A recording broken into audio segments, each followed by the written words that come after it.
I know that to speak out in this current climate of fear and intimidation is a risk. Those who support the overthrow of our republic think nothing of upending and destroying the lives of anyone who opposes them.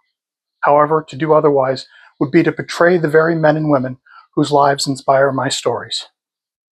I am Lars Hedborg, novelist of the American Revolution. I'm a father, a husband, a veteran, and a proud descendant of immigrants to the United States of America. I love this country, not always for what it is, but for what it yearns to be. I should probably tell you why I started writing about the Revolution in the first place. The American Revolution is unique in history for being the only revolution fought not to determine which thug should rule over a patch of dirt, but over the very concept of what constitutes legitimate government at all. Too much of the literature of the Revolution consists of simplistic children's fables about the heroic patriots inevitably vanquishing the villainous redcoats. Personally, I relish delving into less traditional perspectives, as they help us not only to understand what was won with our independence, but also what was lost. One of the aspects of the Revolution that I think has particular relevance in our present moment is the question of how it ended.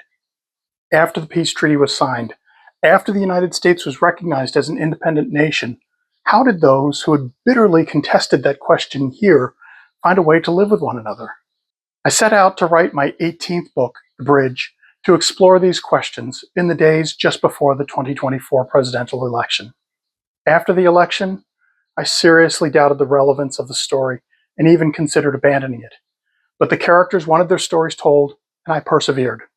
I'm glad I did.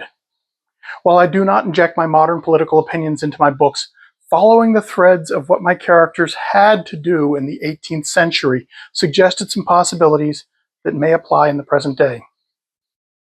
In the end, it came down to finding the humanity in those who had formerly been opponents, even enemies. While the battle rages, one does what one must. But after the peace has been reestablished, it is time to transcend partisan identity. Of course, we are not yet at that stage of reconciliation in the present time. As an historian of the Revolution, I'm particularly pained to see its symbols besmirched by people who are doing everything in their power to undo the legacy of freedom and opportunity those long ago patriots bestowed upon us. Their determined effort to overturn and undermine the Constitution, which I swore to protect and defend, is outrageous and a real danger to the future of this country. Having studied deeply and written around 1 million words to date about the beginnings of our nation, I do not want to be witness to its end. While I doubt that my work can reach many of those who seek to install a king in a country that has never known such a thing, telling these stories as well as I can for anyone who cares enough about our nation to explore its origins in all its chaos and opportunity is the worthy work of a lifetime. Follow me to take part in this exploration. I'll be talking more about how the history of this country has precedence in what is happening today, and also what is unprecedented after 250 years of the Great Experiment.